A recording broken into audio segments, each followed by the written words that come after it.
Officer in the Capricorn District and also Deputy President of the Disaster Management Institute of Southern Africa. She holds 2 master's degrees, one in management from the University of Free State and a second in management from, the disaster management at Free State and management from Studio. She's currently a PhD candidate at the University of Northwest. She has over 20 years of experience in local government and disaster management fields. Thank you, Lebo. The colleagues will be remaining seated unless we have sound problems, but they'll be seated. Thank you.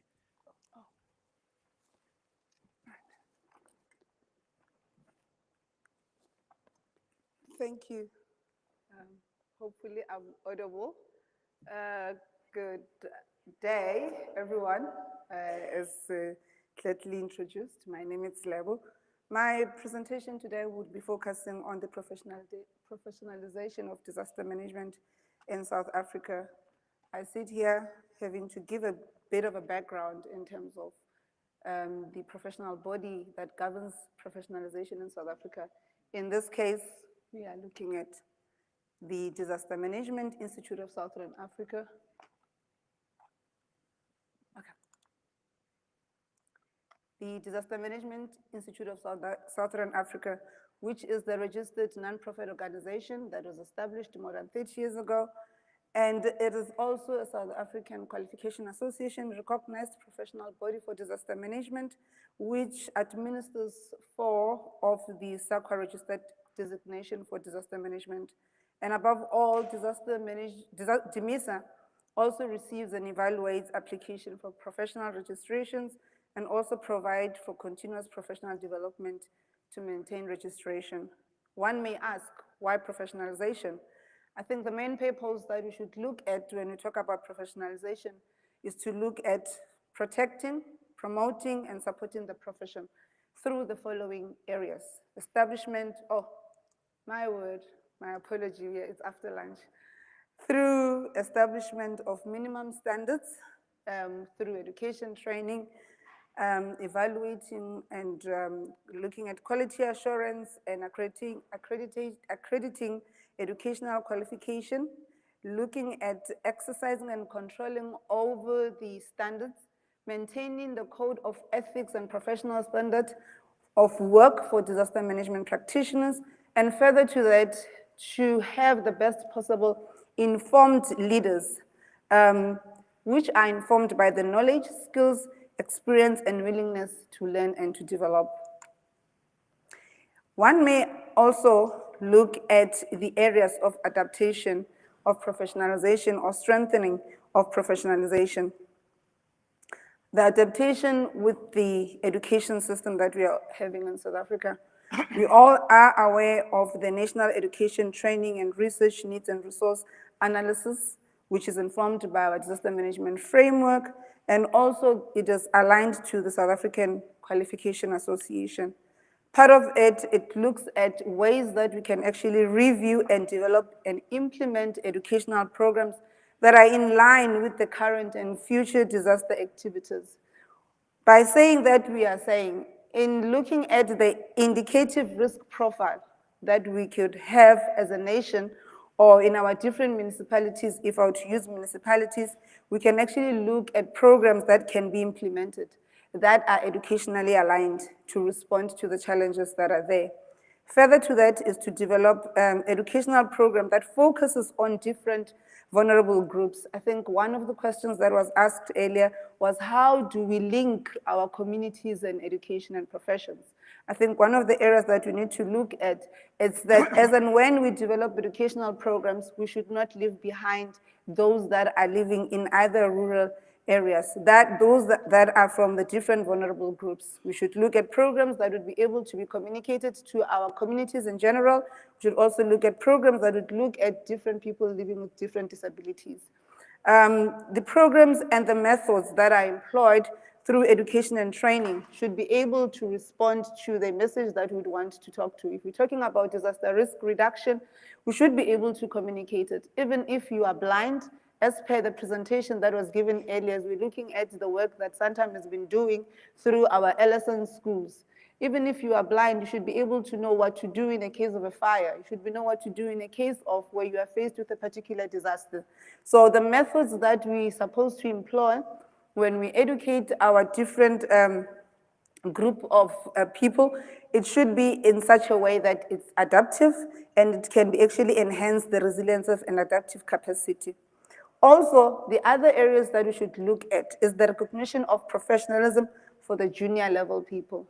It should start from a junior level. Infusion of disaster risk program from as low as primary schools, from as low as your crèche or your ECDs, as we call them, where we teach our children that as and when you have a fire, this is how you're going to do it. But who are the people that are supposed to do? Now, these are professionals who are supposed to know what is it that is expected of them, so that as and when they teach or as and when they educate, they are able to transfer the skills to those that do not know. Taking that and moving it or infusing it, going through the levels up until the higher up education. As an institute or as professionals, we are faced with different challenges. Some of the challenges that we can actually outline are the issues around capacity constraints that hinders planning and investment. The lack of support through education, training, research, and public awareness, I think, is one of the items that was raised earlier. Issues around lack of communication, coordination, collaborations between agencies, and insufficient human resource and budgeting also have hinders in terms of challenges faced by practitioners.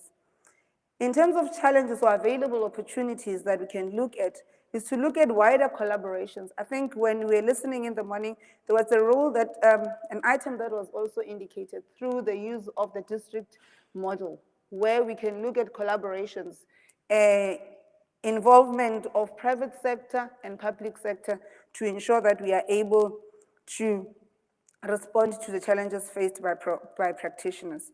Also, looking at the strength and communication, coordination, and collaborations between agencies by having a mutual aid agreements, exchanging program, as we are now focusing on the different country state or member states, the knowledge that we have learned from other countries like China, what programs they are having, if we could have programs that would look at practitioners having to have exchange programs that they can learn from other member states. Further to that is issues around allocation of sufficient human resource and also training and awareness program. I think this is some of the opportunities that are availed, taking into account the presentation that was done by Treasury, that they have made available some of the resources in order to respond to the challenges faced. The areas of support that could be looked at, we are currently having what we call a competency framework, and I think this is an area where when we talk about strengthening professionalization, we need to look at the disaster management or disaster managers in all sectors having to become practitioners as approved by the SAQA designation. Issues around standardization, strengthening standardization or reviewing of the current standards in order to meet the requirements. The minimum requirements of entry when you are a disaster management practitioner or within the field, the best practices that we could learn, the ethical conducts that should be employed as and when people are, or as and when practitioners work outside their ethical conduct. The political neutrality that we should also look at, and the capacity development at its best. The goals or principle must always be leadership, education and training, professionalization and recognition, collaboration, and a drive to learn more. In conclusion, I would like to say to the House, a professional code of conduct and a professional practice allows us to inculcate these principles and ensure that they stay true to our core mission and keep refreshing our skills and knowledge and commitment through ongoing professions development and learning and networking opportunities. I thank you.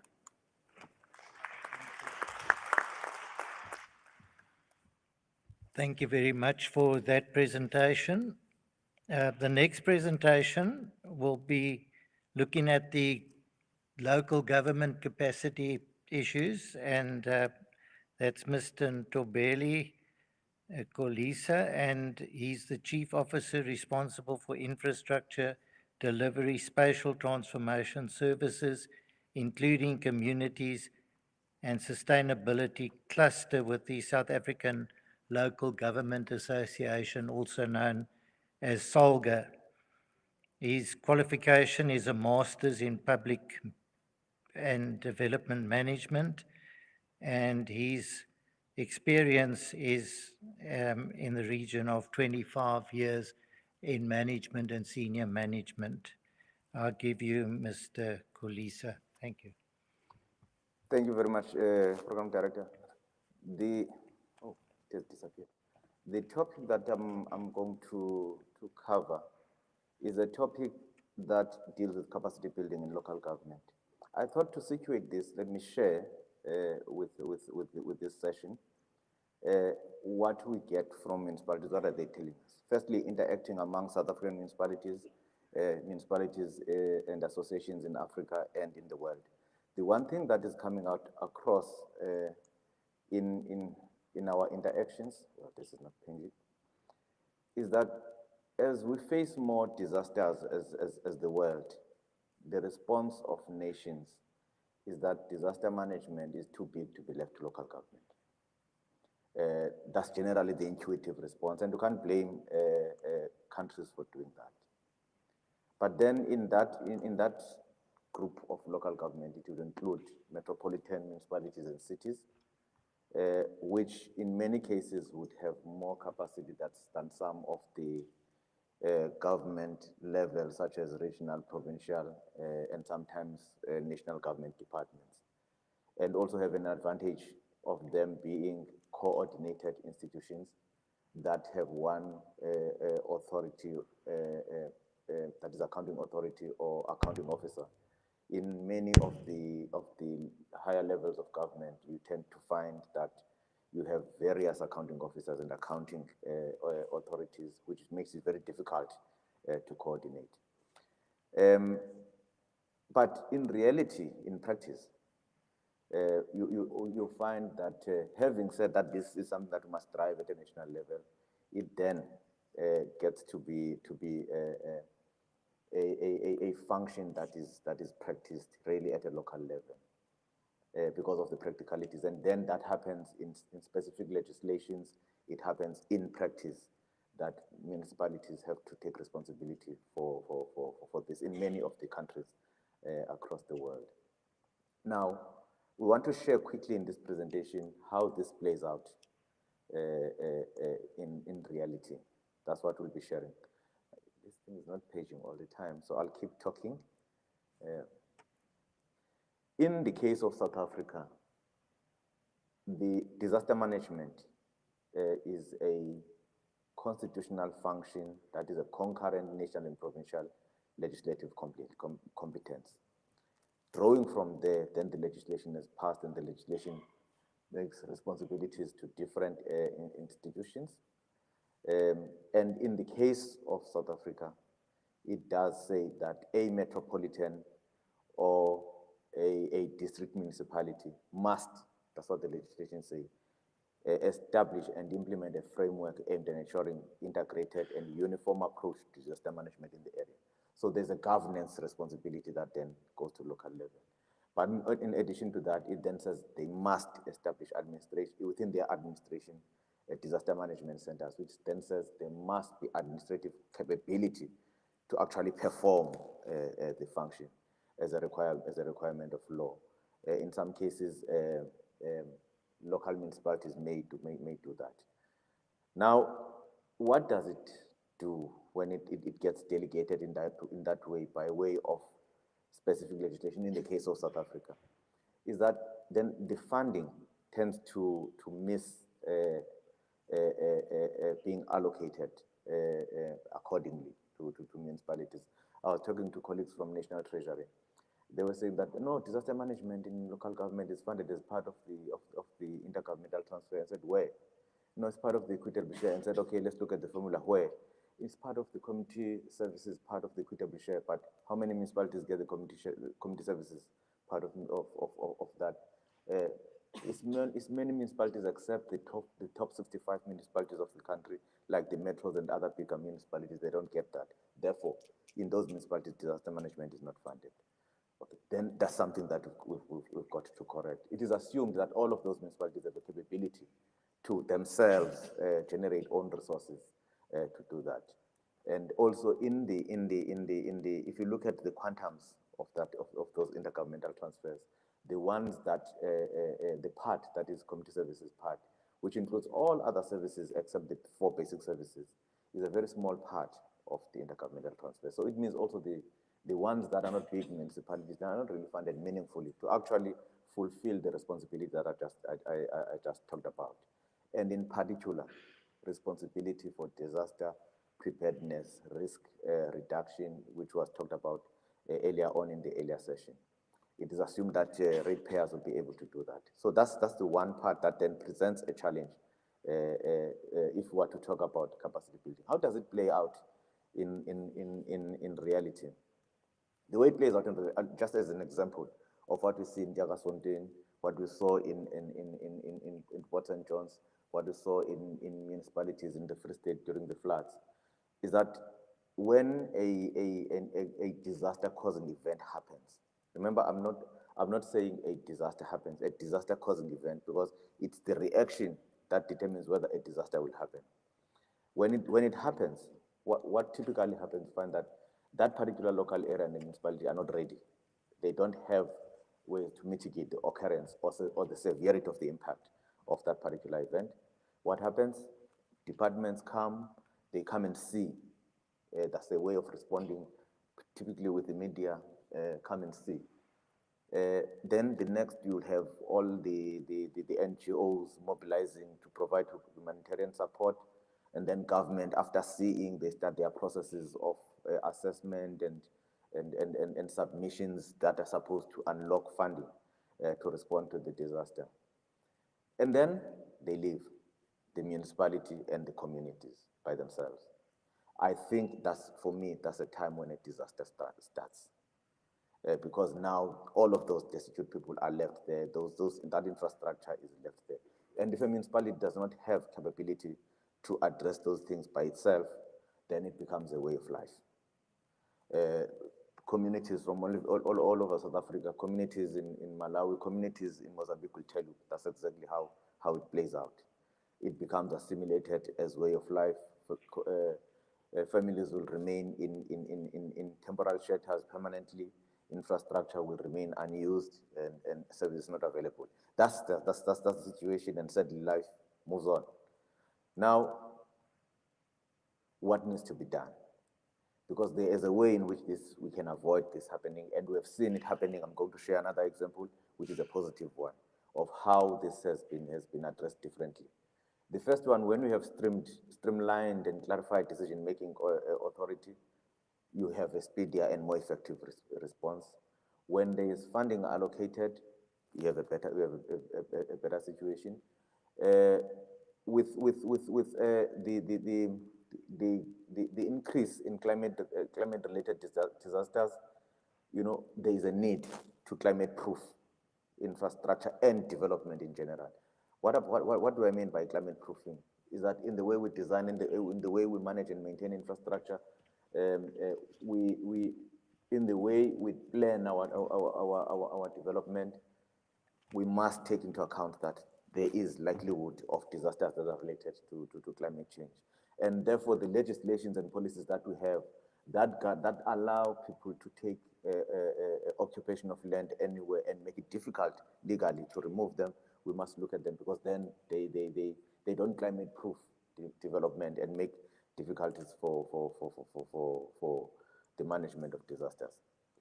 Now, those are the things that we need to be doing. And then, having created that environment, there are certain things that we have to do within municipalities in building capacity. that I'm sharing in this. I'm just conscious of time that I'm sharing in this particular slide. That I may go back into detail if there are questions about those things that need to be done. When that happens, we do have cases where it has happened. In the Western Cape, because of the practice, Western Cape has been vulnerable to lots of disasters, fires, droughts, floods.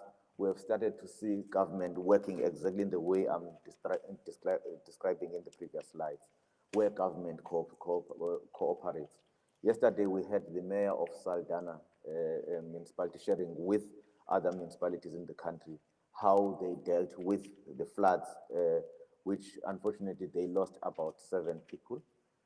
But the intensity of those floods were such that when you compare with what happens in other countries, some of them developed countries, similar kinds of precipitations in a similar area, they've led to lots of hundreds of lives in other countries. But it was avoided in the area of Saldanha. How?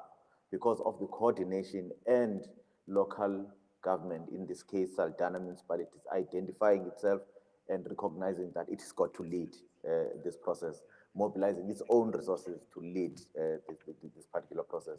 And that led to a situation where we could avert what could have been a worst impact of disaster. So what are we suggesting as SALGA in relation to this BRICS gathering is that maybe this BRICS gathering should consider, because we know that among the BRICS nations, there are experiences of different forms of disasters that they have responded to, that we could, as part of a program that is overseen by the ministers responsible for disaster management, we could have a program that will look at local government disaster management support. That will allow our professionals and our municipalities in disaster management to interact with each other, coordinate capacity buildings, share lessons, coordinate in motivating for resources to be made available for local government to respond in disaster management. So we think that if we could, as at least part of what comes out of this session and the session tomorrow, could be a consideration of, in the program adopted, as was suggested by DG Nguna when he was making an input earlier here today, that in that program we include a sub-program that will be monitored at the level of the ministers that exactly seeks to do that among the BRICS nations. Thank you very much.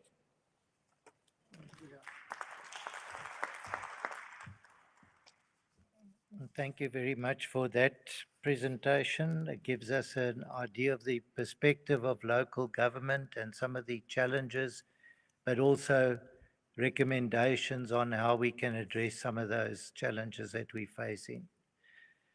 It's now my honor to introduce Dr. Patricia Watson, Chief Director, Social Inclusion and Partnerships in Education at the Department of Education.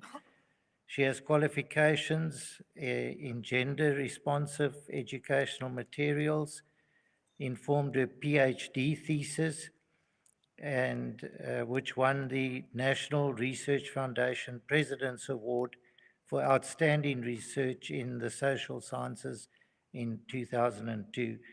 Has over 28 years of experience in the field of education, and will be speaking on the inclusion of disaster risk management in the school system. I'll give you Dr. Watson. Thank you.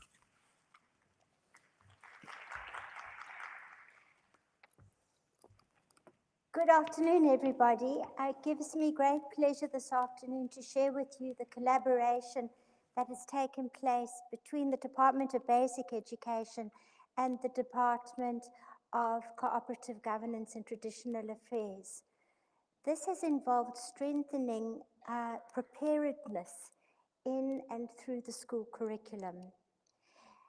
So how do DRM and basic education foster a culture of safety, preparedness, and resilience in school communities? And for purposes of this presentation, I identified 3 levers that help to prepare for cultural saturation in sectors like the ones we understand in South Africa. And the first is the very enabling legislative prescripts that we have in our intergovernmental relationship framework, as well as the acts that govern the disaster management space. Why? Because this helps us all to sing from the same song sheet, as it were, because we understand what integrated education needs to be a priority, that training needs to receive our attention and find expression and delivery, and then that public awareness is a shared responsibility, and to find intersections for research that allows us to advance our knowledge base. The second area really is, I think that most social change is enabled through rigorous conversation, through information sharing. And here we must commend the National Capacity Building Coordination Forum, which convenes a multi-sectoral group of departments and agencies from national to provincial. And this helps us to coordinate and to share information.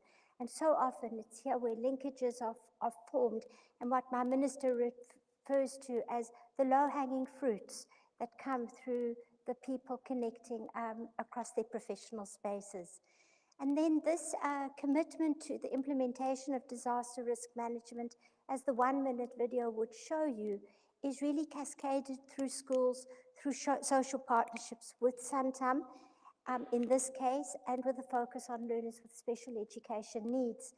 But we also have two other important levers, and the one is the school curriculum, which I'll elaborate on more detail, and then we have the National School Safety Framework, which really provides the governance piece to all schools and all school governing bodies, where parents are responsible for safety in their own school. And we have online training that supports the onboarding of parents so that they understand their responsibilities with regards to safety. I want to speak here to the size and shape of the basic education sector, because the obvious question is to say, so what benefit is there in incorporating disaster risk management into the curriculum? And I want to make a case for impact, because we are a large sector, and we say with our hands on our hearts that schools are at the center of our communities. And we have 24,894 schools. And you can start to times that by an average family size of 6, and you'll see how many living rooms we influence by what happens in our classrooms on a daily basis. And for the curriculum, so our curriculum assessment policy statement is referred to with the acronym CAPS. But CAPS has got lots of different subjects, but the subjects that carries disaster risk management is life skills and life orientation. So life skills is for the younger children, and life orientation is from the age of 12 until the age of 18. Now, what's very compelling is that life orientation is compulsory for all 13 million learners from the day they enter school until the day they leave school. And in the case of our life skills and life orientation curriculum, we have the learners from grade 4 to grade 12, and that allows us to have 9 years of sustained exposure. So you can see the power if we get our messages correct and we develop the skills of children, we can really impact generations to come. And the topic in the curriculum that was incorporated in 2005 is you largely find the content under the topic health, social and environmental responsibility. And you'll see listed on the slides all the areas that are very common to your discourse as professionals in the space. But for learners, they'll be hearing this for the first time. So informing them that disasters happen, to build the vocabulary to name what a disaster is, and then the preventative measures that they can take should they be faced with the disaster, and then how to respond. Rehabilitation and restoration, and then to understand the different types of disasters in the world. And we cover in the content natural disasters as well as man-made disasters. And that's just in one thematic area. I'm going to now make a compelling case for the cross-cutting critical outcomes that inform all subjects in the curriculum. So this is the capacity to work in a group. You need teamwork if you're coming in to a disaster situation. The ability to assess information, to see the world and solving its problems, that they work in systemic ways. These cross-cutting outcomes are included at the front of the curriculum document, and every teacher knows how to give expression to that, and no matter what subject they're teaching.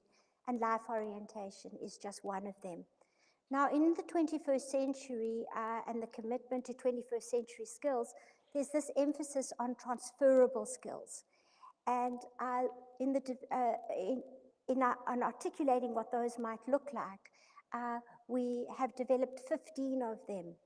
And the development has involved scaffolding those skills so that they develop year on and year out, so that your grade 4 child builds on those 15 skills that are the same skills for the grade 12 child, but they developmentally and cognitively graded so that the children are able to gather a cumulative intelligence with that skill. Now you'll see on the screen a set of lenses. The Life Orientation Project has involved developing 9 textbooks, one for each of the grades from grades 4 to 12. And there are 5 what we call knowledge lenses. Those run across the top. And then there are 5 pedagogical lenses. I'm only going to focus on one lens, and that's the risk assessment, choice and consent. And you can see that knowledge lens is the one that prioritizes safety, building a culture of resilience, of understanding preparedness, and the point of view that when you're confronted with a situation, you need to be able to assess what your choices are and make the most informed choice. And then consent overlays with the fact that risk assessment and choice is not only located in areas of disaster risk management and across all the safeties, but it also affects personal lives, and so impacts on choices around relationships, and the importance of consent, that when you ask to help somebody, you have their consent to help them.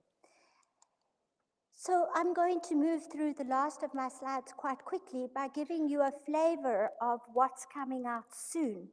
You know, the big gap between the implementation of, from the point of writing a curriculum to its implementation, there's so much that comes before you see it realized in the classroom. And we know that teachers are our first line of championing the implementation of a curriculum, but the second line is through really well-developed lesson sets. And the South African government, through the leadership of Adzi Botsheka, has committed to making sure that we package life orientation in lesson sets that are of high quality and give full expression to the commitments of our curriculum for quality education in South Africa. And what I'm showing you now are just snapshots, quick visuals that show you what is covered. And I wanted to include a lot more slides, but I was asked not to for time.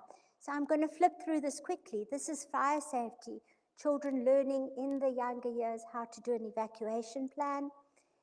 What's in your first aid kit? This extends into other lessons on how to give CPR, what to do in order to call emergency services. And then we cover all the biological risks, pandemics, the coronavirus, TB, HIV, you name it. And the children get to see it from a scientific perspective as well as from a socio-cultural perspective. Then we examine what life looks like in and around water, and then focus in on floods and the safety precautions that we need to put in place when confronted by floods. And then we look at pollution, and here you can see the different types of pollution, and building up the learner's ability to understand how they are agents in keeping our planet pollution-free. And then man-made risks, and these are covered across a range of topic areas from unsustainable farming, environmental degradation from the likes of mining and acid water drainage, etc. But most importantly, I think, is that there's a message of hope in the lesson sets, and we focus on environmental protection and risk reduction by communities, with communities, in communities. And earlier, people were walking on hot coals when we mentioned the word indigenous knowledge, but actually we draw on indigenous knowledge because it's the wisdom of our local people in terms of protecting the land and the resources on the land and using those resources for the well-being of people. And this here is a case study of a community that we selected to demonstrate indigenous knowledge as a powerful form of knowledge. And the alignment, the children, by the time they will leave school, you'll see that we see compassion as a verb. It requires action, but they apply this line of thinking to understanding our sustainable development goals and to put that into a project at school level. And ultimately, we want to grow citizens that will be committed to preventing disasters and promoting sustainable development. And most of all, holding out a message of hope for the future, for the generations that follow in their footsteps after they finish school. I thank you for your attention.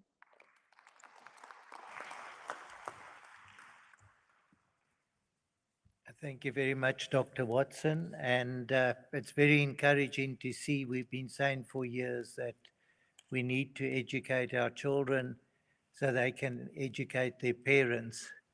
And I think it's a good way to start. And congratulations to the department for all the good work that has gone into making this a reality. Thank you. And then the next discussion we're going to have is more from a community perspective, and that is from Teresa Ndunge, who's the Corporate Social Investment Manager at Santam. She's got a master's in social work and an honors in social science and psychology. She's got over 20 years experience in the field. It's my pleasure to give you Ms. Ndunge. Thank you. Okay, good afternoon, everyone. Please stay with me. I know it's very late in the afternoon, but I really want you to engage with my presentation. And I'll try and make it as interesting and as engaging as possible.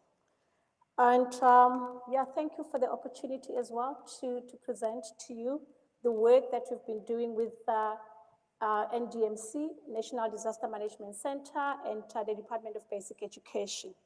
So I am actually going to build on the theoretical presentation that you made to Dr. Watson, but I'm going to present the practicalities of that, of what Dr. Watson spoke about. I'm going to present the realities of the ground, and I'm sure most of you will be able to see yourselves and your communities and your schools in my presentation. That is why I say I really want you to engage with this so that by the time you go back, you are able to go back to the schools and say, how does my school look like? And here I'm going to reference the realities of the special schools in South Africa.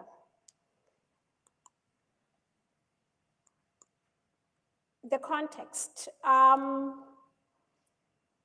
This project was born out of some tragedies. This project was born out of compassion and the realities that are on the ground. So when we partnered with the Department of Basic Education and NDMC, it was really to address the challenges that are on the ground.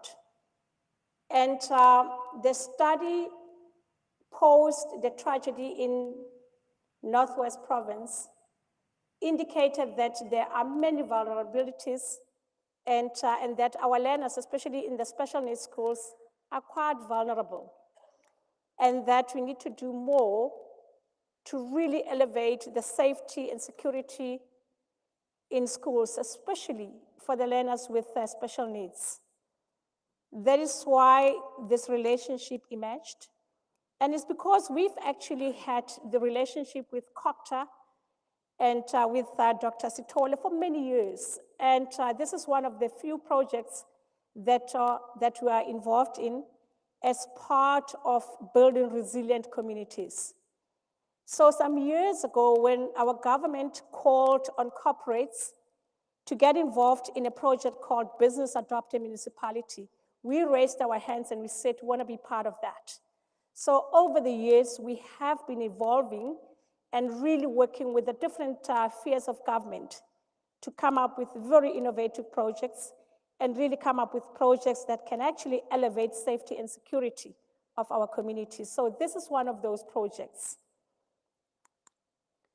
The stakeholders, like I indicated, is the Department of Basic Education, is NDMC, the disaster management centers in the different district municipalities, and now the fire chiefs. We work a lot with the fire chiefs because we realize that they have very good skills that can actually help the municipalities to elevate the issues of safety and security, especially in the special needs schools.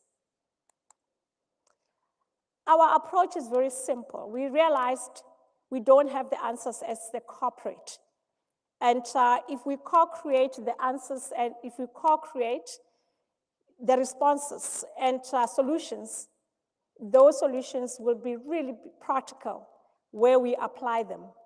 That is why we do not come as an expert in the relationship. We create whatever solutions with our partners. And that is the approach that we take all the time. I mean, we attend the disaster forum, the meetings, advisory forums in district municipalities to understand the issues. On a quarterly basis, we make commitment to actually attend those advisory meetings so that we can understand the issues on the ground. When we have relationship with whether it's a government entity or whether it's an NGO, we literally sit and understand, and so that by the time we develop a solution with them, it's something that is agreed upon by every parties that are involved in addressing whatever problems that has been identified. So what is it that we did with the Department of Basic Education and NDMC? After the tragedy in the Northwest Province and the report came out, we thought, let us do a risk assessment of the special schools in South Africa. So we developed what we call the risk assessment tool. So we developed the questionnaire, and this is the questionnaire that we actually utilize when we do the risk assessment in the special schools. And it was very interesting. We had to learn a lot as well. We had to learn a lot as corporate, as the CSI department, as the practitioners that work in the CSI department, to understand the language, and especially the language around disaster management, around risk reduction, the language around assessment. So that's what we actually did. So what happens is that we identify together with the district municipality, we would identify the school where we will do a risk assessment. And the reason why that is important for us as a corporate is because we insure schools as well. So it's very important that we safeguard lives. It's very important that we are prudent with government's money. We cannot actually all the time be building schools when we should actually be preserving what we have. It's very important that we safeguard what we have, because there aren't many special schools, by the way, in the country. So it's very important that we take control and that we safeguard what we currently have so that we can protect those assets and the lives for that matter. So I am actually going to give you examples of what this partnership actually does. National Disaster Management Center and Santam, once the risk assessment has been conducted, what is it that we do? We would actually offer to service the existing fire extinguishers. We would procure new or even procure appropriate fire extinguishers. There has been instances where we walk into a school and we realize that they don't actually have appropriate fire extinguishers. And that's some of the lessons that we actually learned as well. That's why I'm saying we actually had to learn a lot as well as partners. You know, we installed the smoke alarms in most of the schools. We realized when you are in your office, in your ivory tower office, you do have smoke alarms. There are smoke alarms in schools as well, especially in the hostels, but most of them are not functioning. You know, the National Disaster Management Center, whether it's through their PDMC, they would actually assist the schools with evacuation plans as well, and even help them to conduct the emergency fire drills, which is very important. So why is this important? Why is the risk assessment very important? Because we're trying to help the school to proactively assess their risks. They don't necessarily have to wait for a Santam, NDMC, or the Department of Basic Education to do that. We're trying to inculcate the thinking and also for them to take responsibility to assess, proactively assess the risks. And like I said, to really build a positively build compliance behavior. Earlier on, the lady spoke about the engineer, spoke about engineering. So this is very important. In most cases, when the fire chiefs assess some of these schools, they realize that the schools don't actually have building plans. Some of the schools, they make extensions, and some of the extensions have not been approved. So those are realities on the ground. So I'm now going to talk about the notable findings. What is it that we are finding on the ground? That is why I said earlier on, Dr. Watson spoke about the theoretical part that is imparted in the classroom environment. And I'm going to talk to you about the realities on the ground. And these are the realities on the ground. Some of the premises or some of the schools don't actually have occupancy certificates. And most schools, they don't actually have approved building plans. The firefighting equipment, most of the schools have insufficient or no firefighting equipment at all. Where they do have them, some of them are not working, they're not functioning, or there's no water for that matter. The hose reels are there, but there's no water. The escape routes, you will see in the pictures. I'm just talking to you about, just the notes that I've just made so that you can stay with me. By the time you see the pictures, at least then you are able to relate to the pictures that you will see next. Most of the schools do not have emergency evacuation plans. And yet, we do have the expertise. I mean, the schools can just approach PDMC, can approach the disaster management centers so that they can assist them with that. That is why this partnership is very important, so that we can assist the schools and the communities around to understand the importance of disaster risk management. The general housekeeping, several storages are stacked to ceiling height. And you can imagine if anything can actually fall there and it falls onto a person, what's going to happen to that person?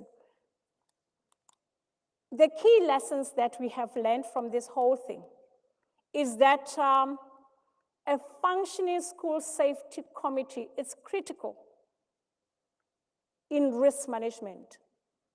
A functioning school management, very critical as well in disaster risk management. Like I said, we've got the disaster management centers, we've got the local, you've got the NGOs, you do have PDMC, NDMC that can actually assist with the practical simulation and any other disaster risk or disaster-related education. So I wanted to look at these pictures and think about all the things that I just mentioned now. And these are the things that we actually found on the ground. If you look at the first picture there, that is a DB board that is actually not covered. If you look at the second picture there, the escape routes are not marked. You know, some of them have got, if you look at the fourth picture there, that is supposed to be an emergency escape route, exit. And no child will be able to get out of that alive, or no house mother or house father, if it's in the case of a hostel, will be able to get out of that alive. So these are the realities on the ground. And this is the project that we are involved in to try and correct some of these things. And we're really doing very well.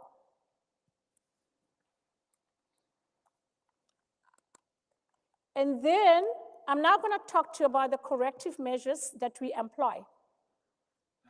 Education, the first picture there, we were in Philadelphia School for the Blind, yes.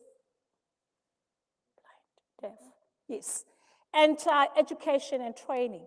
And we're educating the department officials so that we can all be aware of the importance of safety.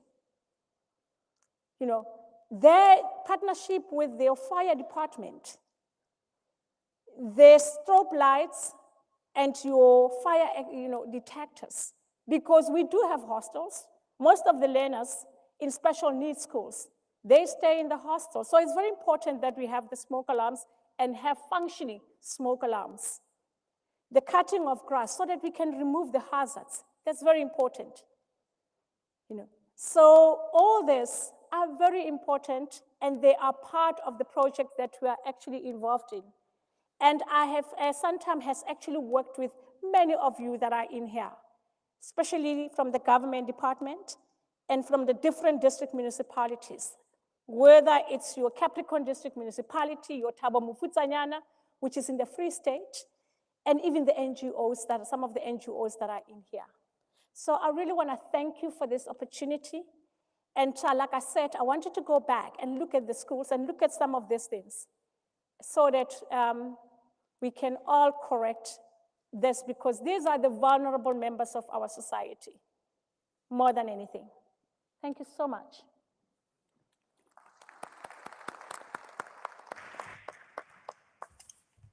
Thank you very much, Ms. Ndunge, for your informative presentation.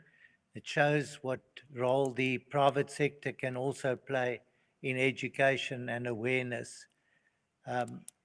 What I did realize watching that presentation is we do have people that are not from South Africa, and we use a lot of acronyms and terminology that might not be understandable. Just to clarify, Santam is a short-term insurance company. They insure property mainly. That's not a life insurance company. And they, as part of their social awareness, are plowing back into communities. Then NDMC is the National Disaster Management Center. The PDMC is the Provincial Disaster Management Center. So I think there are a couple of those terms that just needed clarity. Thank you very much to the panel so far, and it's now my privilege to engage our international partners, and I'm going to start with Dr. Alexander Bonda, who's who's a director in the Department of Education, Scientific and Technical Activities at Ethekwini of Russia. It's my privilege to invite you to the podium. Thank you, sir. Спасибо, господин ведущий. Я хочу убедиться, что наши переводчики помогут с помощью вот этих несложных устройств вам лучше понять то, о чем я буду говорить.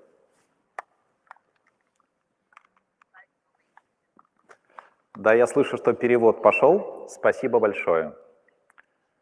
Уважаемые дамы, господа, дорогие друзья по семье БРИКС, Я надеюсь, что, несмотря на столь поздний час, вы с нами до сих пор не только потому, что нас ждет через некоторое время банкет, но и потому, что вы хотите услышать меня и мою китайскую коллегу, и услышать тот международный опыт в сфере образования, которым мы хотели бы поделиться. Прежде всего скажу огромное спасибо принимающей стороне, гостеприимным организаторам и модератору, ведущему сегодняшнего мероприятия, потому что я в профессии уже 33 года, но слушая сегодня каждое выступление, находил для себя что-то новое. Это говорит о замечательном подборе спикеров, о том, что эти спикеры настоящие профессионалы, а судя по предыдущему выступлению, это еще и люди, которые горят на своей работе. Для того, чтобы мы лучше понимали друг друга, я хотел бы напомнить, что проект итоговой декларации Ethekwini, которую наши с вами руководители планируют подписать завтра, начинается с важнейшего тезиса «Ставь жизнь превыше всего». Повторю, ставь жизнь превыше всего. Казалось бы, очень простые 4 слова. Но можем ли мы честно сказать, что мы живем по этому принципу? И для того, чтобы в самой декларации подтвердить необходимость двигаться вперед, следующий тезис – сделать лучше, чем было. И этому как раз будет посвящен мой сегодняшний доклад. Кульминация завтрашней декларации – это тезис о том, что инвестиции в снижение риска бедствий должны осуществляться через преобразование образования.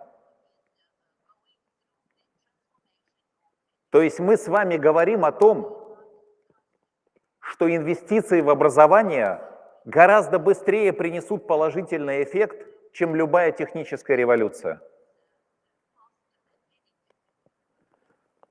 Я по профессии пожарный, мне довелось тушить пожары, и я знаю, что технологическое развитие пожарной техники, пожарного оборудования сегодня находится на том уровне, когда следующий шаг сделает это оборудование дороже, но не принесет того эффекта, который мы вложим в развитие этого оборудования. И сегодня очень много спикеры останавливались на технологическом развитии в области риска бедствий. Системы мониторинга, системы оповещения, системы ликвидации чрезвычайных ситуаций, если мы говорим о технических устройствах. Сколько их можно развивать для того, чтобы достигнуть необходимого уровня безопасности человека? Есть ли еще предел? В образовании предела нет. Когда мы с вами летим на самолете или едем на поезде и слышим объявление о том, что ищут врача, потому что кому-то из пассажиров стало плохо, мы знаем, что появится человек, который придет и окажет помощь. Мы в это верим, мы это знаем, и так будет. Но если мы ту же самую ситуацию переместим в область риска бедствий, и на месте этого врача окажется чиновник местной администрации, глава города, глава муниципального образования, директор предприятия, который должен принять решение о ликвидации чрезвычайной ситуации, об эвакуации людей, о приостановке производства в ожидании чрезвычайной ситуации, сможет ли он быть настолько эффективен, как врач в приведенном мною примере?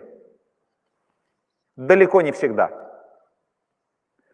В Российской Федерации на сегодняшний день построена стройная, и логичная система подготовки кадров в области риска бедствий.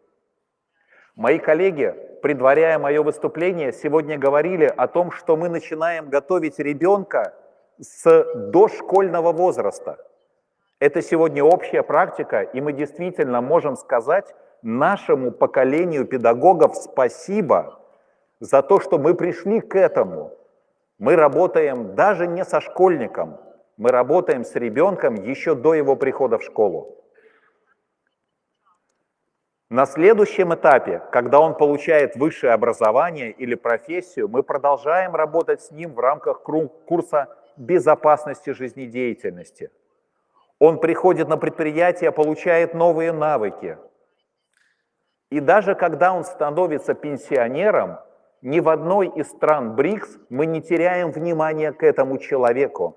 Мы все равно продолжаем работать с ним и прививать ему навыки безопасности. Но все, о чем я сейчас говорил, касается человека и безопасности в отношении него самого. Министр МЧС России Александр Куренков сегодня провозгласил тезис «Безопасность начинается с тебя», с меня, с вас, с каждого из сидящих сегодня в зале. Но если мы говорим о безопасности нашей с вами лично, взять огнетушитель, потушить пожар, сбежать из задымленного помещения или спрятаться от обрушающихся конструкций, то эти навыки мы научились преподавать, и они преподаются почти каждому. Но когда мы говорим о том, что безопасность начинается с тебя, не только твоя, а безопасность других людей, тех, за кого ты отвечаешь, в отношении которых ты должен предпринять управленческое решение, вот тут появляется понятие профессиональных компетенций. Ведь ни директор завода, ни мэр города, ни губернатор провинции изначально не специалисты в области риска бедствий. Они специалисты-хозяйственники, экономисты, правоведы, но по долгу своей службы и по тому месту, которое они занимают в социальной лестнице, они должны быть специалистами в области риска бедствий. Вот как раз об этом аспекте я и хотел бы сказать более подробно. Кого учить? На следующем слайде мы предлагаем концепцию, выработанную сегодня в Российской Федерации, в отношении 3 категорий, кого, на наш взгляд, кроме школьников, людей, получающих высшее образование, работающих на предприятиях, надо учить в области риска бедствий. Первая категория – это руководители, специалисты органов управления в области гражданской обороны, а именно председатели комиссий по чрезвычайным ситуациям, а я знаю, что такие должности есть во всех странах БРИКС, уполномоченные по гражданской обороне, это те люди, кто в муниципальных образованиях, в городах, на предприятиях занимаются вопросами гражданской обороны, а также специалисты органов повседневного управления. Это и диспетчеры, и те, кто осуществляют функции по прохождению информации в случае возникновения чрезвычайной ситуации. Вот для этой первой группы сформированы свои компетенции, которые в Российской Федерации преподаются в рамках программ дополнительного профессионального образования. В нашей стране 7 высших учебных заведений в системе МЧС России, и в каждом из них реализуются такие программы. Но среди 7 всегда есть лучшее. Такое лучшее – это Академия гражданской защиты, где мы реализуем программы на английском, французском языках, и с большим удовольствием готовы предложить эти программы, в том числе в онлайн-режиме для наших партнеров по БРИКС. Вторая категория, кому учить, это руководители и сотрудники самих спасательных формирований. Ведь пожарный, спасатель, кинолог, водолаз, будучи профессионалом в том деле, на которое он учился, в области предупреждения риска бедствий как руководитель, как управленец, принимающий решения, касающиеся жизни других людей, должен научиться этим компетенциям. Для них у нас создана отдельная программа, которая направлена как раз на тех, кто изначально является пожарным, спасателем, но должен обрести компетенции в области предупреждения и ликвидации риска бедствий. И третья категория, о которой сегодня много говорили, это категория преподавателя, наставника, инструктора, того, кто философию безопасности жизнедеятельности несет гораздо дальше аудитории школы или высшего учебного заведения. Причем мы считаем, что этим преподавателем может быть обычный пожарный, губернатор, министр, неважно, какую должность он занимает, главное, что по своим качествам и по своему внутреннему убеждению он способен нести философию безопасности жизнедеятельности другим людям. И хорошо, что министры, которые направили нас на сегодняшнее мероприятие, именно такие люди. Люди, которые не только руководят, но и которые сами являются носителями философии безопасности. Теперь вопрос, чему учить этих людей? Для этого в Российской Федерации разработаны программы в области антикризисного управления в чрезвычайных ситуациях, а также программы применения геоинформационных систем при чрезвычайных ситуациях. И с уверенностью могу сказать, что эти программы сегодня на лучшем мировом уровне. Мы научились сегодня прогнозировать масштабы чрезвычайных ситуаций, связанных с разливами рек от наводнений до затопления конкретного дома. То есть если мы знаем, что где-то в горах начались ливни, то мы можем спрогнозировать, что через 3 дня в городе ниже по течению будет затоплено 150 домов и дать рекомендации о расселении, об эвакуации населения из этих домов и об эвакуации материальных ценностей. Такая методология в России существует, и в рамках применения геоинформационных систем мы преподаем возможности их использования. Следующее – это организация эвакуации населения, материальных и культурных ценностей. Об этом сегодня много говорили, и я не буду подробно останавливаться на этом вопросе, но то, что этому надо учиться, и это отдельная компетенция, надеюсь, ни у кого из моих коллег вопроса не вызывает. На слайде отражены еще целый ряд направлений, по которым осуществляется подготовка. Из-за ограниченности во времени не буду на них останавливаться.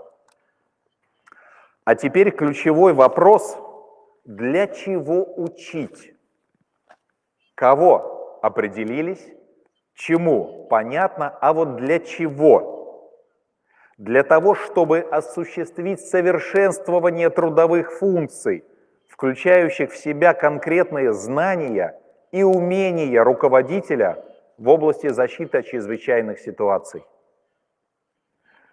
Когда сегодня выступал мой коллега и говорил об опыте муниципальных образований, я ловил каждое его слово, поскольку это как раз та программа и та компетенция, о которой мы говорим.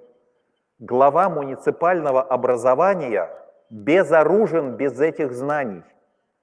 И если мы с вами, как законодатели моды и администраторы процесса, не вооружим главу муниципального образования этими знаниями, завтра к нему придет прокурор, завтра к нему придут семьи погибших людей и будут его винить, что он что-то не доделал. Но мы-то понимаем, что виноваты будем мы, потому что мы не научили должным образом, не создали нужные образовательные программы и не дали ему необходимые компетенции. Второе, для чего учить, это, собственно, подготовка к выполнению мероприятий по защите территорий и населения от чрезвычайных ситуаций. Подготовительные мероприятия, инженерно-технические, организационные, финансовые, о которых много говорилось сегодня представителям казначейства.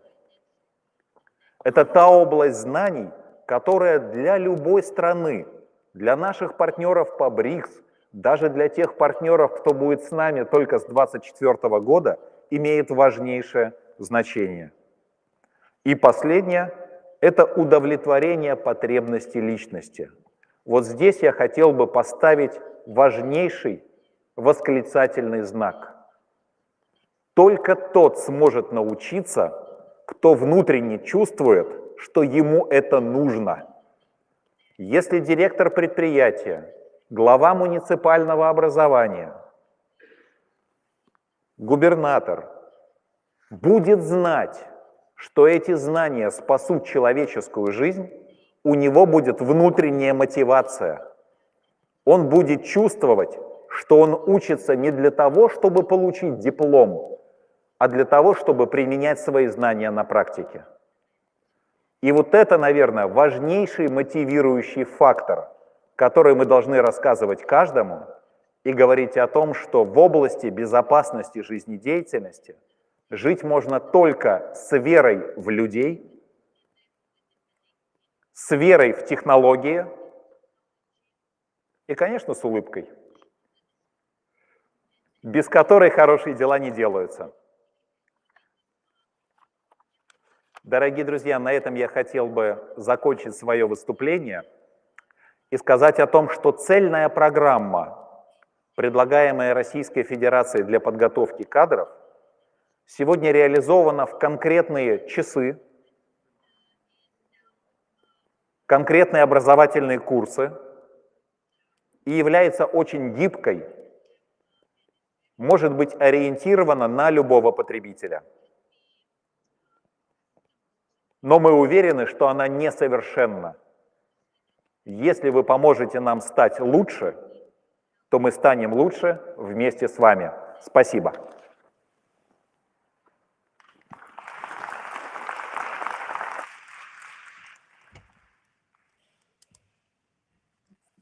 Thank you very much, Dr. Bondo. Вместе с вами. Спасибо. A couple of nice takeaways there for us, and one of them is safety begins here. Okay. That was a poster that we had in our office many years ago. Also, that tech without knowledge is worthless, but we also need tech to be the tool that we use to achieve things. So I think that balance is important. And then the focus on lifelong learning. If we can go to bed tonight and have learned one new thing, then we've spent our day productively. And that has been a philosophy of mine for many years, to try and learn at least one new thing a day. And then the each one, teach one. It's an old saying, but everybody has knowledge that they should be sharing. And thank you very much for that presentation. The next presenter that I'd like to introduce has been with us this morning already, and that's Ms. Yang Qi from China. And I welcome you to the podium, ma'am. Thank you.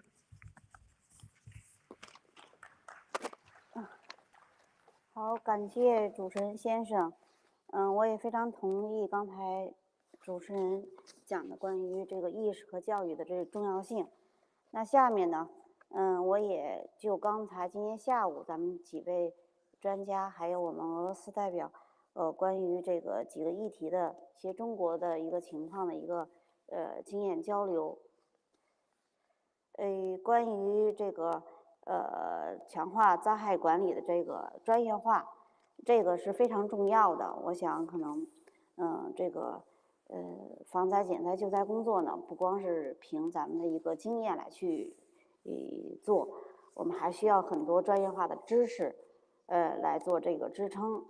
那么我们这个中国的政府呢，也在加强这个我们这个专业化的一个建设。在这个学校教育里头，特别是主要是这个大学的这个学校教育里呢，逐步的在增加关于防灾减灾救灾还相关工程啊技术的方面的这种学科的一个建设，增加相关的这种本科研究生阶段的这种专业这种学科的设置。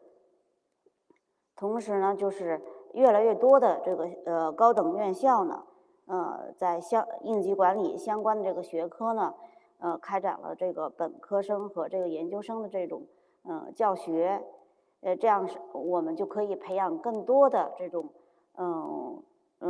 专业化人才，等他们从学校走出学校之后呢，能够这个从事这个应急管理还有防灾减灾方面的这个工作，来推进我们这个灾害管理的这个专业化，这是第一个方面。第二方面呢，就是对于在职的这些灾害管理的这个人员，包括领导层面，包括技术人员，具体的工作人员，我们都有这个经常性的这种培训，包括具体到某个领域工作呢，它也有很多专业化的这种培训，来提升我们现在在职人员的他的这个灾害管理的相关知识的这种积累，技能的这种积累，提升我们整个灾害管理人员队伍的这个专业化的这个程度。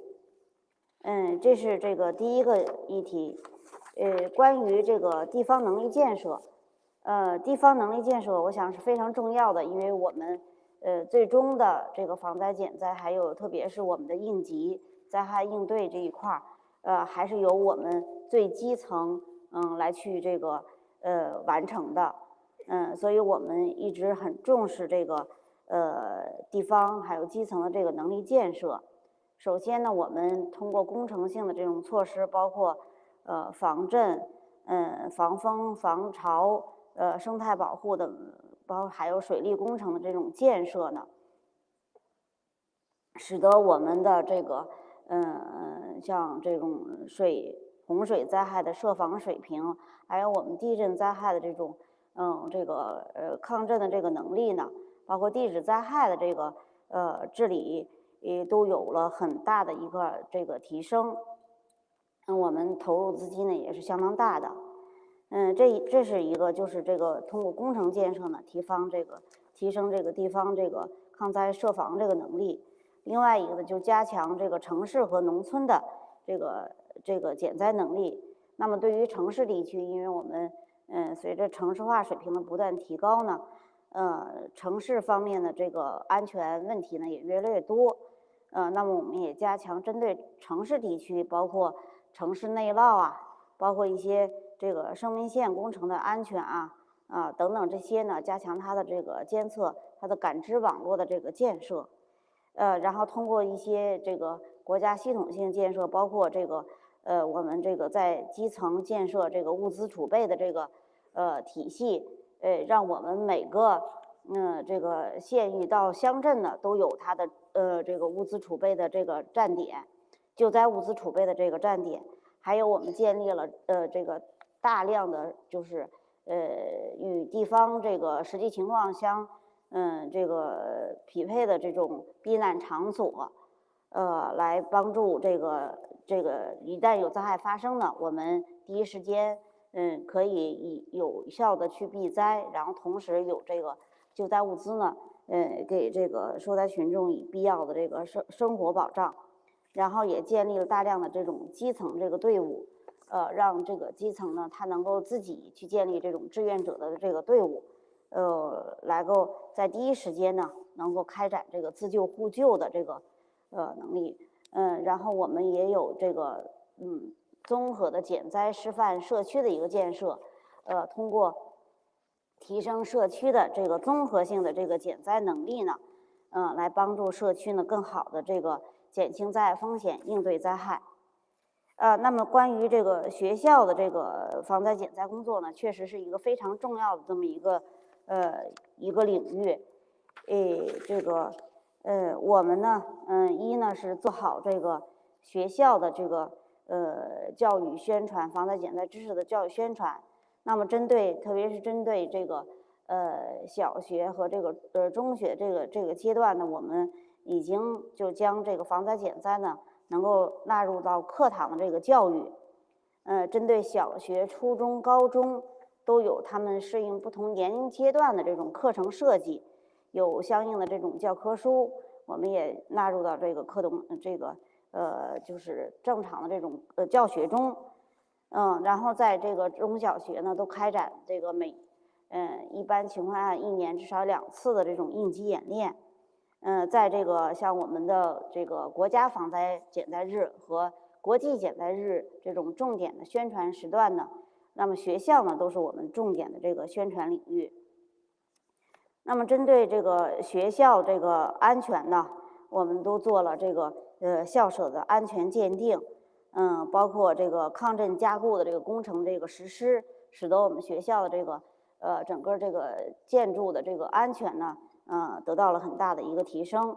那么无论在这个早期预警，还是灾后的这种救援救助，包括恢复重建的这个各个阶段呢，那么学校呢都是我们优先的这个保护救助的这个重点的这个对象和领域。那么这个在去年9月5号，我们还是这个四川芦山发生了一个6.8级这个地震。那这个呢也是我们之前的汶川地震还有芦山地震的这个老震区，那么它的恢复重建的工作呢，实际上做的还是很好的。我们在这次地震里头有大约100人左右的这种死亡和失踪。那么所有的这个灾区的中小学的这个师生没有伤亡那么也显示了我们这个明显的这个减灾成效那么我分享的内容就这么多，谢谢大家。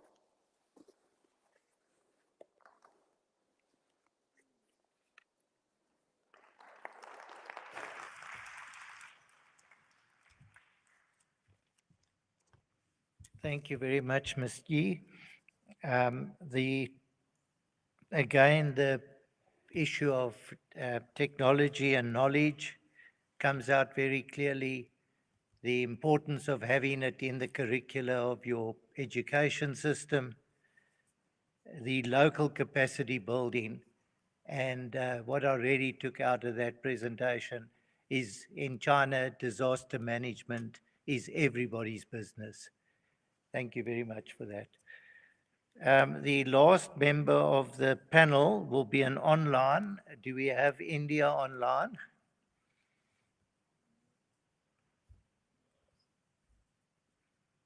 We have met Ms.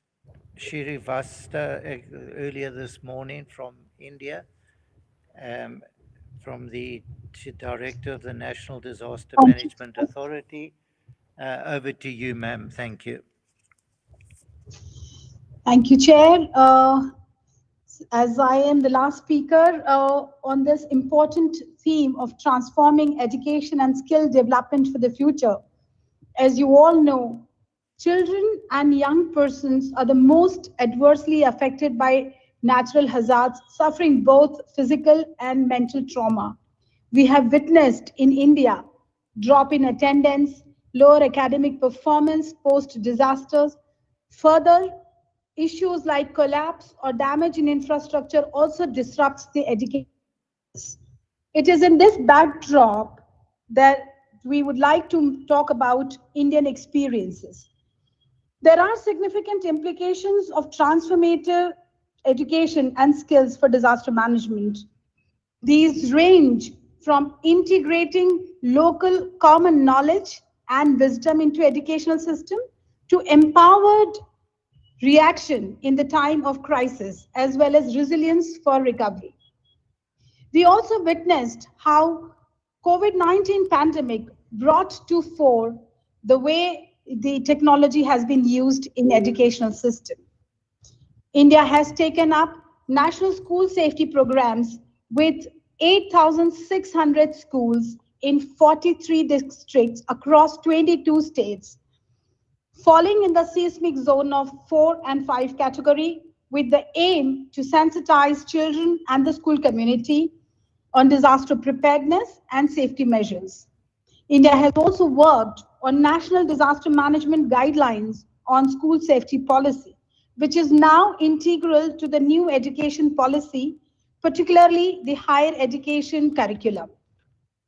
India remains committed to create a strong student community capable of building resilience in their communities. We also look at collaboration with BRICS nations on such exchange programs, which will help students to foresee, engage, and learn skills around disasters and recovery from them. India has also successfully undertaken a mass capacity building of population in districts vulnerable to natural disasters of flood, cyclone, and the like. This is in the form of Apada Mitra. To translate it in English, it means friends in times of disasters. 159 districts have trained over 130,000 people with help of state bodies, non-government organizations, academicians, private partners, and knowledge partners, including United Nations. We remain committed in sharing our experiences at community level, skilling and awareness generations with BRICS nations. Under the 10-point agenda enunciated by our Honorable Prime Minister on disaster risk reduction, we are committed to develop a network of universities to work on disaster-related issues. We are also committed to make use of every opportunity to learn from disasters, including making case studies. We also have dedicated National Institute of Disaster Management for research and collaboration in the area of disaster risk reduction. I would like to bring to the audience here a specific example of Smriti One Earthquake Memorial and Museum, which stands as a memorabilia of the spirit of resilience of our countrymen through an earthquake of 7.7 Richter scale in Bhuj earthquake, Bhuj, Gujarat in 2001, which caused extensive damage. We encourage cross-exchange of students to such centers to instill learnings from disasters. To conclude, education and skill development for the future will be marked by augmented and virtual reality. It will see a rise of artificial intelligence tools for learning.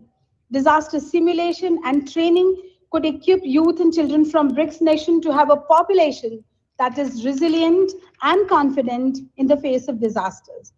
Thank you very much.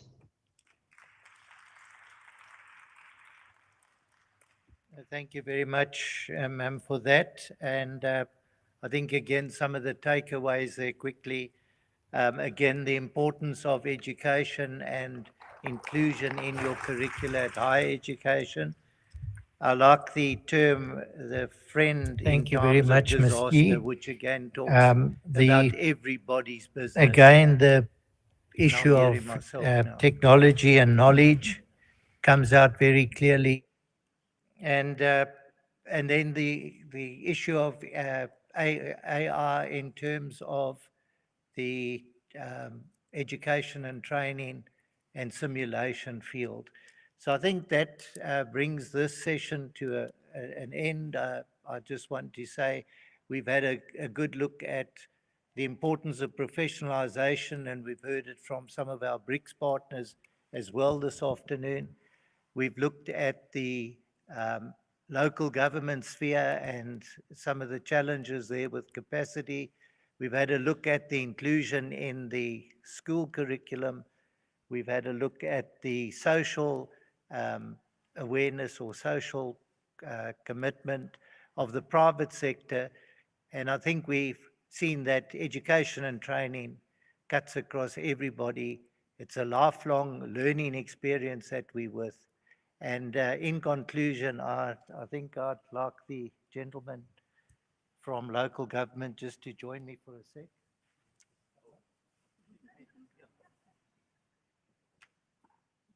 I want you to join the person next to you. Just turn to the person next to you, and do you mind just stepping a little bit that way? I want you to take your arm like that. Like this? Yeah, like that. Okay, there are, no, don't worry about that. Grab me there. Yes. This used to be called the tuba grip. Okay? Can you do that with the person sitting next to you? Or behind you or whatever?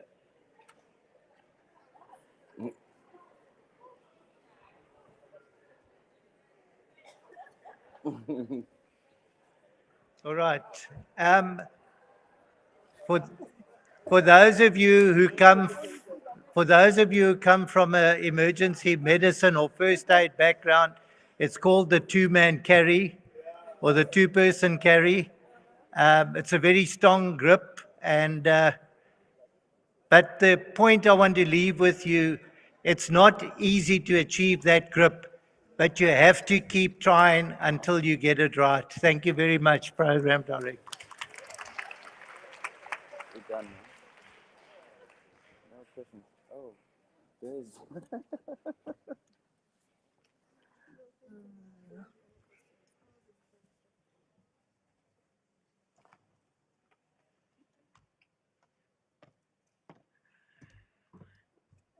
Good afternoon once again.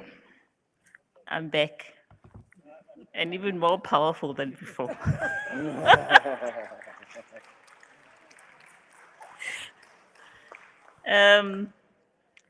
Ladies and gentlemen, we don't really have much time left, and the gentleman that has conferred the powers to me has said I only have 15 minutes for this last session, Q&A session. So I'm going to take this time around 3 hands from the left-hand side, and then 3 hands from the right-hand side. And I'm going to repeat. Don't give a presentation, don't make a speech. Just ask your question direct. And if you don't, I'm going to stop you because I have the powers. Can I recognize hands? Okay, it seems like I've killed people's desire to ask. Okay, I see on this side we've got 2 hands already. The lady and then the gentleman. Can I see on the other side? Oh, there's 1 hand and there's another one this side. Okay, oh, 3. 3, so this side is covered, okay. And then there's a third last hand on the right-hand side. Let me start with you, ma'am.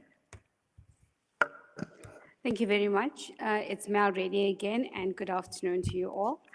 To the panelists, thank you very much for your valuable insights. I know that you did say we have a time constraint, so just in terms of professionalization, if I could highlight to Demisa, could you kindly consider the role of the professional body in promoting practical development opportunities for disaster risk management graduates as part of their practical training within the field itself? With regards to the SALGA representative, I love the idea of collaboration and coordination, sharing of resources in disaster and risk management that came up very strongly as your recommendation. The question is, could you suggest mechanisms to facilitate this in practice? How do we translate this into actions? And lastly, for basic education, the schools program. I applaud the efforts that you're making in terms of capacity building, in terms of community awareness, however, focusing on providing risk avoidance behavior. Has there been any discussion whatsoever on formal career pathing for learners into the discipline specific for disaster management so that we have a smooth transition from school curriculum into higher education? Thank you very much. Thank you very much, Ms. Reddy. The second hand was also from this side. Please remind me. Oh, yes. Go ahead, sir. I wanted to check in line with professionalization from DMISA, whether they are linked to any registered professional body, whether they are linked to SACNASP. If not, when are they going to be linked to any? So that then the accreditation is one accreditation above board. Thanks. Okay, thank you very much. Can we take the third hand on the side? Yes, ma'am. Okay, thank you, Program Director. My name is Cynthia Nonjola from the National Disaster Management Center. So my question is to Russia. I think in one of the slides, it was mentioned that there's some trainings that the BRICS countries can access. So I just wanted the colleague to shed more information on that.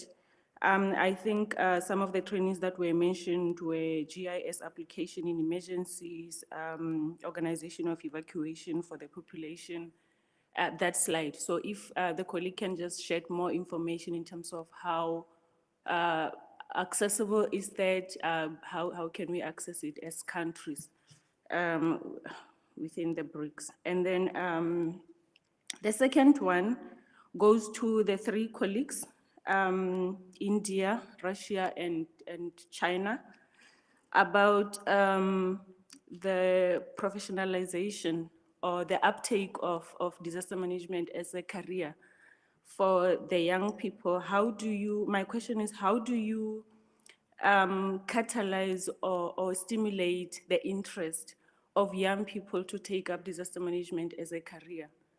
Thank you. Thank you very much. Can we then move to the left-hand side? Okay. Please, please Thank go you. ahead, sir. Can I carry on? Yes, please. Okay, my name is Tulani Mahlangu. The question that I would like to ask is, how can we standardize and strengthen disaster risk reduction in all BRICS member states so that we can achieve one standard that can be achieved collectively? That means if China is doing a good training, how can it come to us so that we can implement it? Because I've seen those countries that presented, they've got good programs that are already going forward. So how can we standardize them collectively? As all countries are sitting here, how can it comes to us and we make it perfect so that we can go forward? Because remember, awareness is one of the important aspects that can change the scene of disaster risk reduction. So we should invest on awareness. Education and awareness is very important. Thank you. Thank you very much. Can we take the second hand on the left-hand side? Thank you very much. My name is Tebogo Gaolaulwe. I'm from the Northern Cape Provincial Disaster Management Center. I think that I need to indicate that we appreciate the informative and robust engagement that came from the last group that presented. Very, very informative. My question, I would like it to direct it to Ms. Mdungwe. And also just to indicate, when we look at the vulnerability of our people when it comes to the disasters, to appreciate the work that they are doing. The question that I would like to check with them from the PDMC side, whether are they targeting all the PDMC in the country, or are they only embarking on a pilot project, especially when they are checking, schools in our country? And I'm saying this and I'm asking this because I'm having much interest in what they are doing.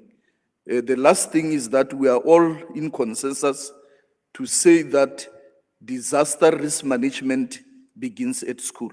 Thank you. Thank you very much. I think we've exhausted all the hands, if I'm not mistaken. Oh, the last hand. Sorry, sir. Please go ahead. Greetings and thank you. I'm Sebonga Hlajwayo from the Red Cross Society. I'm not really going to be asking a question, but it's more of a comment and to share an experience in terms of how schools can contribute and support in addressing some issues that are affecting the communities. Some time ago, I think we all are aware that there was once an outbreak of TB. One of the interventions that were undertaken were where learners in schools were educated about TB, and they were giving screen cards to take to their families. The learners would be questioning their parents or their family members, and they'll come back with the information to the schools. Once the screen cards have been collected, they will be taken to Department of Health for screening. And if there are those that will be having signs and symptoms of TB, they will be traced and tested, and then they'll be taken to take their treatment if they were found to be positive during the screening. So this is supporting how much schools can contribute, even with in terms of educating about climate-friendly practices. Because if we can educate better the learners in school, that information is going to be taken back to their families, and these learners will be growing up with even better practices and better understanding of climate friendly practices. And I think the future should be better in terms of climate change and adaptation. Thank you. Thank you very much. That takes care of the questions. I'm now going to direct our panel to the questions that have been asked. I'll start with Lebohang. There's a couple of questions directed to you in terms of the role of professional bodies in disaster management. And I think another one on whether you are linked to any professional body. So let me allow you to respond to the questions directed to you, Lebohang. Thank you so much, and thank you to all the questions asked. I think the first one by Dr. Reddy, it was more of a comment and a recommendation that we should actually look at the promoting graduates program, and that would then mean the linkage between SALGA and government institutes, that as and when we've got students that are leaving the university, they should be given an opportunity to be able to do their interns, and also maybe building up to the presentations that were given by our different country member states, that we can also look at issues of exchange programs between, so that our learners can be able to learn beyond practically sort of what activities are there in terms of the disaster management profession. The second question, if I had it correctly, it was more on the professionalization and whether it is DMISA approved, or is it aligned to the South African Qualification Association? Yes, disaster management, DMISA is aligned or registered with the SAQA, and it's got 4 approved categories, which is the professional, the practitioner, the associate, and the technician. All of these are guided by the National Qualification Framework. And more information on how to apply for qualifications, it is on the website of DMISA, and besides that, I'll be available to share more information with colleagues. I thank you. Thank you very much, Lebohang. I think I'll move on to Dr. Patricia. I think there were a couple of questions and one comment and the experience shared by the colleague from the Red Cross Society in terms of how we can improve awareness in schools. Over to you, Dr. Patricia. Thanks very much. So the question related to career guidance. Life orientation is the subject where career guidance is given to the learners, and it takes place in their grade 9 year. The outreach piece of the work is done through what we call jamborees for future choices. And here we would be very open to collaborating with our PMDCs in terms of hosting stalls at the jamborees and giving that type of information out to learners.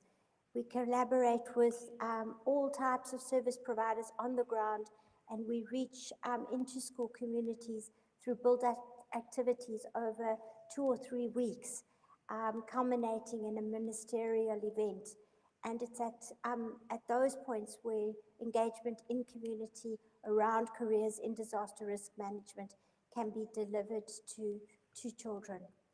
And then just to appreciate the comment on the important role that schools play and the link between the classroom and the living room in family, and how our linkages with the Department of Health are critical in terms of curtailing the spread of infections. And this work is guided through the integrated school health agreement with Department of Health.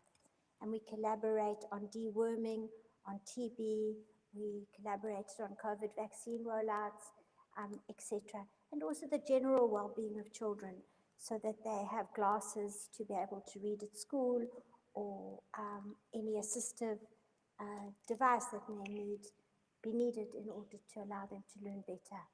Thank you. Thank you very much, Dr. Patricia. Tasia, there was a question from the Northern Cape colleague who comes from the Provincial Disaster Management Center there. Okay, And thank his you so interest, much. yes, Yeah. is about the participation of all provinces in your programs. Okay, thank you so much for that. Where do I start? The Human Rights Commission, that report that we are, where we're implementing the recommendations thereof, even though we're starting with the special needs schools, there's actually a need for us to roll out the program to all the schools in the country. It's just that we are starting with the special needs schools at the moment. How we do it is that we had a meeting with the Provincial Department of Education in the Northern Cape, and an invitation was actually sent out to PDMC. I think the colleague from the PDMC attended this session, and Dr. Haulaulu was not available at the time. However, the commitment that we made was we will do the risk assessment at all the 11 special schools in the Northern Cape. And we've already done 2 risk assessments at the 2 schools in the Kimberley area. And the risk assessment was actually conducted by the fire chief, Mr. Sipiri, and my colleagues were there as well from Santam. So we received the dates for the risk assessment to be conducted at the remaining schools. And this was shared with us, Santam, Department of Basic Education, and National Disaster Management Center. And I am sure that your colleague has also received that, and is probably you're still going to get it. But everything has actually been transparent. We shared that with PDMC and National Disaster Management Center. So we made the commitment, and before the end of this year, we would have actually assessed all the 11 special schools in the Northern Cape. And actually, the beauty of the Northern Cape is that it's a small, they've got few schools. So the Department of Basic Education will get a snapshot of how the schools are actually performing, and obviously in terms of planning and really planning for the resources, and also planning for the corrective measures. It will actually be easy because it's quite a very easy and manageable province as such. Okay, thank you very much, Tasia. I think moving on to Russia. Mr. Alexander, there's a question that was asked about the training that you offer and how it can be accessed by other member states. Наушниками для того, чтобы мы хорошо понимали друг друга. Дайте мне, пожалуйста, сигнал, пошел ли перевод и слышно ли меня на вашем языке. Спасибо большое. Спасибо вам за вопрос. Ответ на него очень и очень короткий. Самый короткий путь к образовательным программам – это проявить к ним интерес. Если на завтрашней встрече наших министров министр Южноафриканской Республики скажет Александру Куренкову: Александр Вячеславович, мне так интересны ваши образовательные программы, то я уверен, они сразу будут открыты для наших партнеров. Поэтому, конечно, это официальное обращение либо через Министерство иностранных дел, либо на Министерство по чрезвычайным ситуациям России, ибо подобное взаимодействие осуществляется на двусторонней основе. Я надеюсь, ответил на ваш вопрос. И понимая, что микрофон, скорее всего, у меня уже не окажется, я хотел бы выразить огромную благодарность нашим сегодняшним помощникам-переводчикам, люди, которые весь день в достаточно тесных, душных кабинах выполняют свою очень важную работу и не меньше нас с вами участвуют в ликвидации последствий стихийных бедствий. Спасибо вам большое за помощь. Thank you very much. I think moving on to China, Ms. Yuan Yi, maybe just share your perspective on professionalization and how do you encourage and stimulate, that was the question, the interest of young people, especially at the school level. Ms. Yuan Yi? 好，感谢主持人，也感谢我们的这个提问。那么实际上我觉得可能从2方面做工作。一呢就是在中国呢，我们现在还是在加大我们对于应急管理工作，对于包括消防救援，包括等等这些减轻灾害风险的这个方面的这种宣传教育，实际上也是让全社会认识到我们这个职业的这个重要性，它很有意义，对这个社会的这个安全发展会有很大的一个帮助，让人们认同这个职业，也能够有这种兴趣热情，能够参与到这个工作中来。另外一个方面呢，就是在加大这种学校的这个培养，特别是这种这个高等教育的这种培养，刚才也说到了。那么实际上一些这个设置这个灾害管理相关的这个专业的一些这个大学呢，它也在做广泛的一些宣传。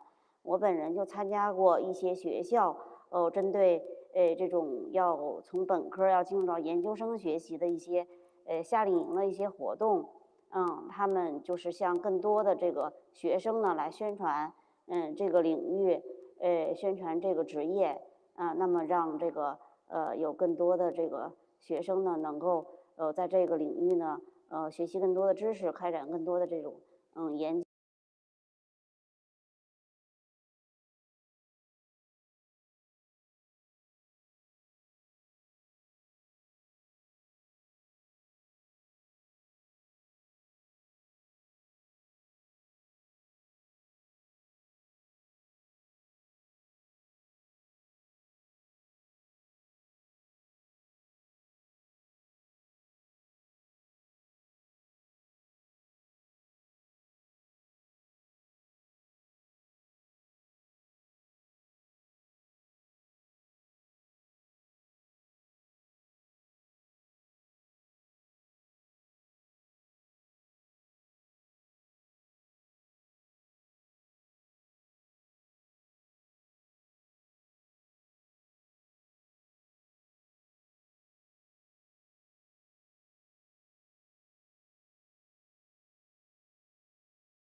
about at the country level.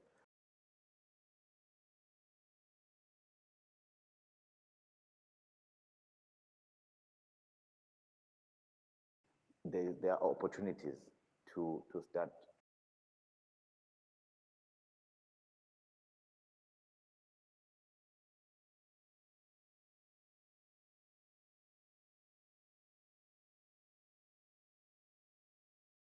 different countries in BRICS program capability and sharing of knowledge, both professionally and also just in terms of leadership in the area of disaster management, which then talks to the question that Thulani was asking